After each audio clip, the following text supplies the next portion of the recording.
on a demandé donc à frère Jacques Duiteau, qui est frère des écoles chrétiennes, qui est conseiller général pour l'Europe, c'est ça, de sa congrégation, qui fut, voilà.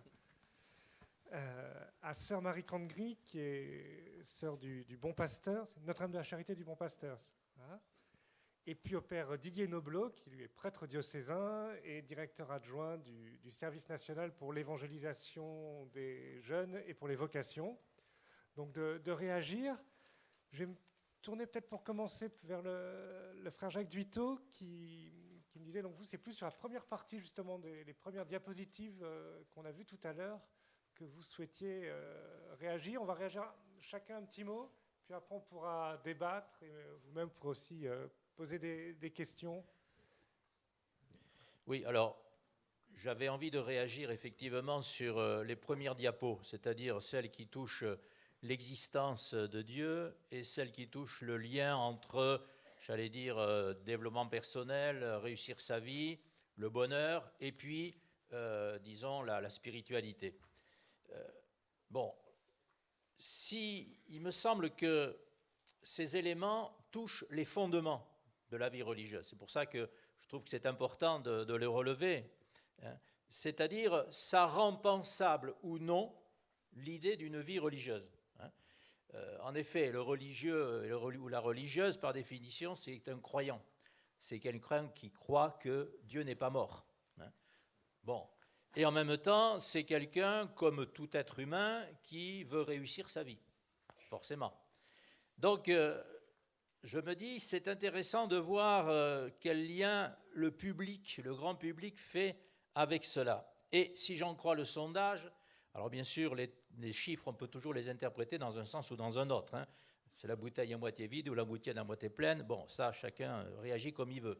Mais si je prends quand même les chiffres dans leur, je dirais, dans leur nudité, je me dis 38% des Français qui considèrent certaine ou probable existence de Dieu, 40% qui la considèrent improbable, et 22% qui ne se prononcent pas. On pourrait l'interpréter comme une forme d'agnosticisme.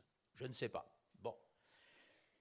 C'est quand même révélateur. Et moi, ça m'a frappé. Je ne m'attendais pas à ces chiffres. Je pensais que l'existence de Dieu serait davantage publicité, disons. Bon.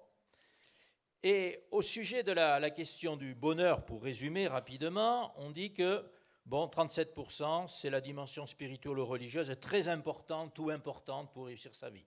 Mais il y a 62%, plutôt pas importante. Bon.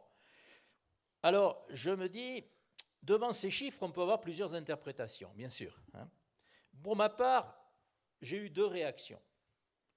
La première, c'est de dire, la vie religieuse dans ce biotope, c'est le mot que vous avez employé, dans ce contexte-là, ne peut qu'apparaître décalée, énigmatique pour les 2/3 des gens.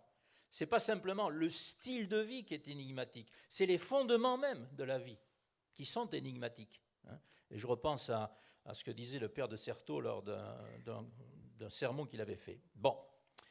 Et en même temps, choisir la vie religieuse, finalement, c'est une prise de position forte, et j'ajouterais nécessaire, par rapport à la possibilité de penser que Dieu existe, que Dieu n'est pas mort, et par rapport à la dimension spirituelle de la quête du bonheur. Il y a une espèce, j'allais dire, d'acte militant, d'une certaine manière. Bon. Et d'ailleurs, la diapo concernant les raisons qui font envisager la vie religieuse me semble confirmer cette interprétation, puisqu'on dit que l'appel de Dieu est fondamental pour les religieux interrogés, 89%, et qu'il est très minoritaire pour l'échantillon des Français et les personnes âgées de 18 à 40 ans. Donc on voit bien qu'effectivement, il y a un décalage énorme quant à la question de Dieu. Et je crois que ça, c'est un élément qui m'a frappé. Voilà. Merci beaucoup. Alors vous, sœur Marie, c'est la question de la qualité de vie, la question de l'épanouissement personnel, en particulier donc chez les jeunes prophètes et en lien avec la société qui vous a particulièrement interpellé dans l'étude. Oui, moi je m'arrête sur les résultats qui concernent les jeunes prophètes parce que j'ai été frappée par une contradiction, fortement. Je l'ai reçue fortement quand j'ai lu le diaporama pour la première fois.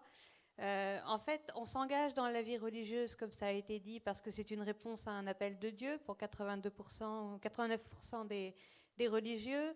C'est un engagement qui est vécu comme profond, ce qui est guidé par l'amour de Dieu. Donc on sent que tout ça, c'est très fort pour les religieux et religieuses. Et on voit aussi qu'ils s'estiment libres à 91%, donc c'est un engagement libre. Mais à contrario, quand on leur demande la question de l'épanouissement de vie, il n'y a que 14% des religieux qui s'engagent en pensant que cela va leur permettre de s'épanouir dans leur vie. Et ça m'a profondément frappée parce qu'on est dans une société où on parle beaucoup de l'épanouissement personnel. Je pense aussi qu'on est appelé par Dieu pour vivre un bonheur et pas pour se sacrifier ou pour s'enfermer, donc pour s'épanouir. Et en même temps, voilà, comme on dit dans Jean 10:10, je suis venu pour que les hommes aient la vie et qu'ils l'aient en abondance. Donc répondre à un choix de vie qui n'est pas un choix qui paraît épanouissant, moi ça me pose question. Ça m'a énormément interpellée, ce chiffre de 14%, que j'ai trouvé vraiment très faible. Voilà, et du coup, pour moi, c'est une vraie question, doublée par la difficulté de vivre les vœux, qui est très forte aussi. Bon, ça peut s'entendre autrement, puis ça peut être libérant, mais c'est une vraie question, voilà, cette question de l'épanouissement personnel. Et Didier Nobloch, qu'est-ce qui vous a marqué, vous, dans cette étude ? Alors j'ai été particulièrement sensible aux questions autour de l'appel venant d'un service des vocations, le décalage entre le sentiment pour un jeune prophète répondre à un appel et l'incompréhension largement manifestée par les personnes enquêtées. Alors ça m'a invité, on a entendu plusieurs préconisations, mais c'est d'apprendre à témoigner. Il y a une pluralité d'appels, singularité des parcours. Je suis sensible au fait que ce n'est pas si simple de rendre compte de cet appel, de rendre compte de la richesse d'une vie de consacrée, d'une vie de religieuse, de religieux. Et on l'entendait dans les préconisations, mais j'en fais l'expérience parfois avec certains volontaires, certains sont ici dans ce colloque, mais apprendre à témoigner, angler son témoignage par rapport à celui qui est présent, à celui qui est en face. Donc voilà, ça vraiment, j'ai entendu ça comme une confirmation et en même temps un appel, si vous permettez à nouveau ce mot-là, mais pour la question du témoignage, nous devons peut-être travailler la question des témoignages vocationnels pour rendre compte et donner goût. Et puis le deuxième mot qui m'est arrivé vraiment très fortement, c'est le mot de l'accompagnement, comme étant essentiel dans le chemin vocationnel des jeunes générations, des prophètes. L'accompagnement, et l'accompagnement en relation personnelle. On entendait cela dans vos témoignages et dans l'enquête qui était là. Sûrement qu'il faut proposer l'accompagnement. Vous nous proposiez même d'être un peu intrusif, quoi, d'aller vers, pour reprendre un mot de ce que vous connaissez bien. Et justement, le pape François, en offrant l'année de la vie consacrée, a sûrement permis à de nombreuses de vos communautés de vous ouvrir. Le nombre d'initiatives avec Sœur Nathalie Bécard au service national de la Conférence des évêques, nous avons été témoins du nombre d'initiatives pour accueillir des jeunes générations, leur permettre cette expérimentation, et j'étais très sensible à cela aussi, et je termine par cela, sur l'enjeu de permettre à des jeunes de goûter cette vie-là pour un petit temps, expérimenter la vie avec des femmes et des hommes concrets, pas justement que sur un site. Et on sait bien que la vie religieuse nous a appris à cela, tout le cheminement vers des vœux, vers un engagement plus définitif. Eh bien, ce chemin d'initiation est, semble-t-il, un chemin pertinent dans l'accompagnement et l'accompagnement de ces vocations. Voilà, moi, c'est ces deux mots-là, apprendre à témoigner et avoir l'audace de l'accompagnement. Moi, j'aurais une question pour rebondir sur ce que vous venez de dire tous les trois. Peut-être que du côté d'Opinionway, vous avez peut-être un élément de réponse là-dessus. Est-ce que vous avez senti que finalement, les jeunes prophètes qui ont été interrogés sont heureux dans leur vie religieuse ? Alors, je dois vous avouer quelque chose. Je n'ai pas travaillé toute seule sur ce dossier du tout. Et dans mon équipe, dans l'équipe qui a travaillé sur le dossier, il y avait entre autres deux jeunes, 30 ans, qui avaient, on va dire, qui représentent assez bien le grand public, et je les en remercie, dans ce côté dans cette méconnaissance, dans cette, on va dire, cette forme d'éloignement par rapport à Dieu et la religion catholique au sens large. Et c'était en fait très très bénéfique pour la prise de conscience, puisqu'ils sont rentrés des entretiens avec un rapport d'étonnement, comme on appelle ça chez nous, et quelque chose de très perturbant pour eux, d'une certaine façon, en disant mais c'est impressionnant comme ces gens ont l'air joyeux, ils ont l'air heureux. Ils nous ont dit mais c'est pas possible, ils sourient tout le temps, ils ont l'air tellement épanouis, il y a quelque chose, voilà. Donc je pense que ce qu'ils ont vécu dans ces rencontres témoigne, et j'en profiterai pour répondre à vous, ma sœur, c'est oui, il y a un épanouissement personnel. Je pense que, et j'espère que chacun d'entre vous ici aujourd'hui l'expérimente, mais nous avons eu quasiment que des témoignages d'épanouissement personnel. Le problème, c'est que personne ne le sait à l'extérieur, que cet engagement mène à l'épanouissement personnel, mais même pas les profs et les professes en ont pas forcément peut-être tous conscience. Mais je crois qu'il faut oser le dire. Il faut oser le dire, c'est un chemin d'épanouissement.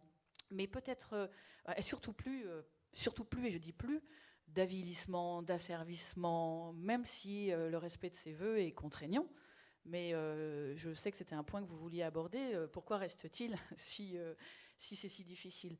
Mais parce que je pense que chaque engagement l'est. Je sais pas, l'engagement dans le mariage est difficile. Il a ses hauts et ses bas. L'engagement dans une vie professionnelle est difficile. Il y a des moments où on doute aussi. Et je pense qu'en ça, quand je disais tout à l'heure démystifier, c'est la plus belle chose qui peut arriver, je pense, et qui peut vous arriver, qui peut arriver au prophète.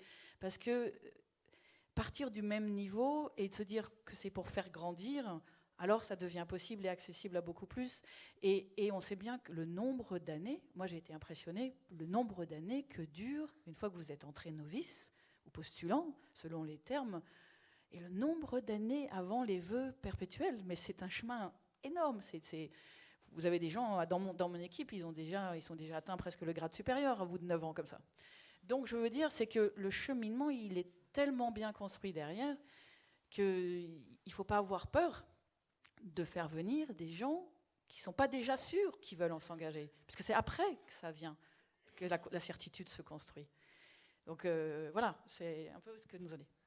Alors dans les réflexions, les questions de la salle, quelqu'un fait remarquer justement sur cette question de l'épanouissement, est-ce qu'il n'y a pas finalement une petite incompréhension aussi dans la question et que finalement ceux qui viennent qui rentrent dans la vie religieuse ne rentrent pas d'abord pour s'épanouir, mais justement pour répondre à un appel, ce qui n'empêche pas effectivement qu'ils trouvent un épanouissement. Et puis quelqu'un d'autre fait remarquer finalement la notion de la mission, de l'engagement des instituts, n'apparaît pas, enfin on n'en a pas parlé tout à l'heure dans la présentation, elle n'apparaît qu'assez peu finalement dans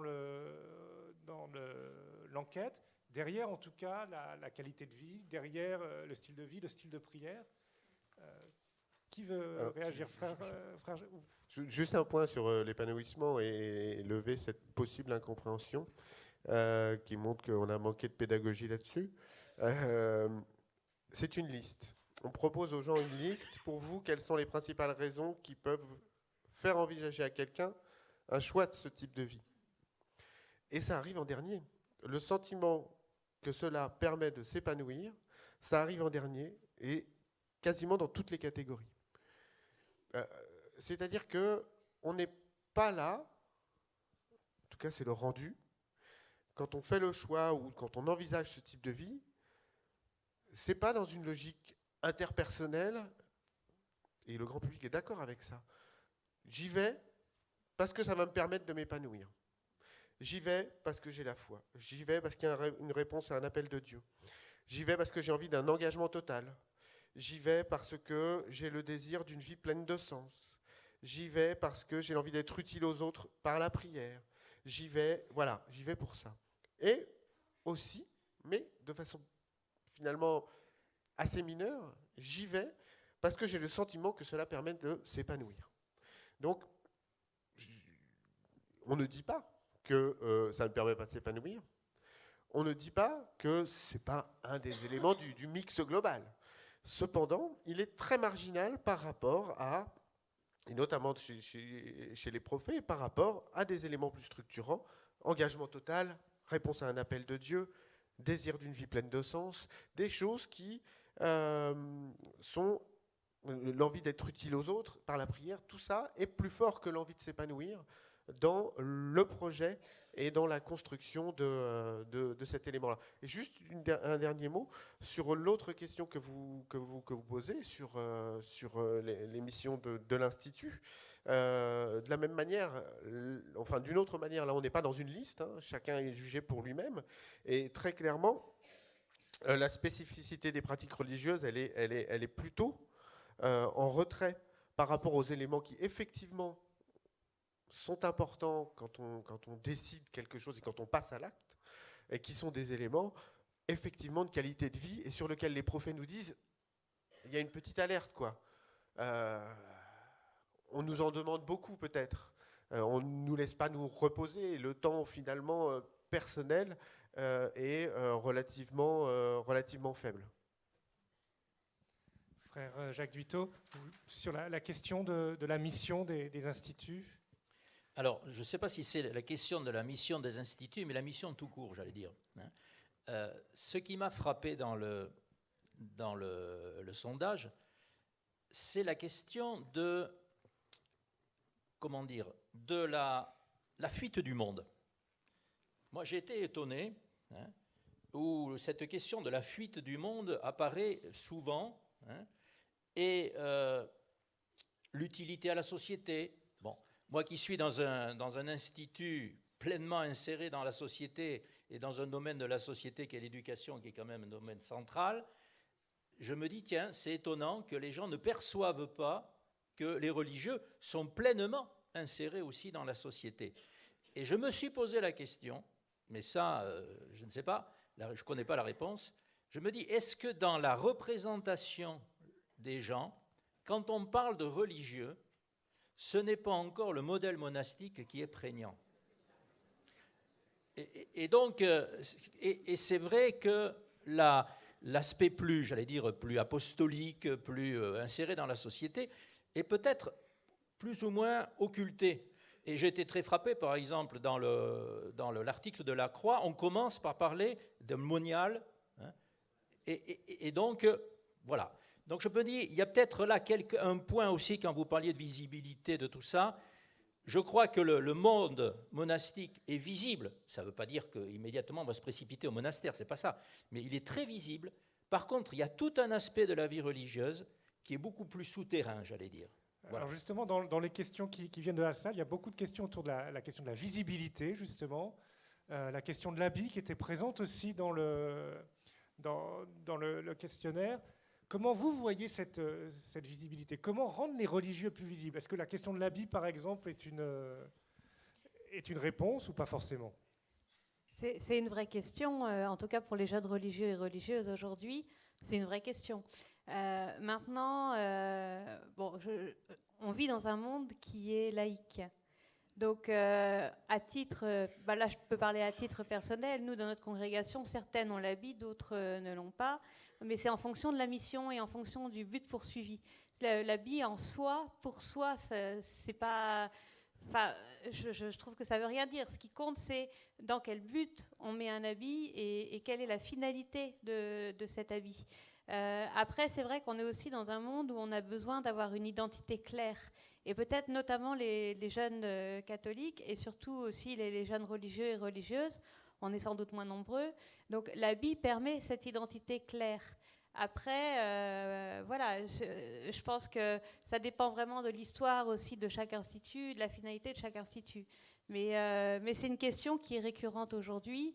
On sent qu'on est en recherche en tout cas de signes pour être identifié et qu'on est sorti de cette période d'enfouissement qui a eu lieu après le concile de Vatican II.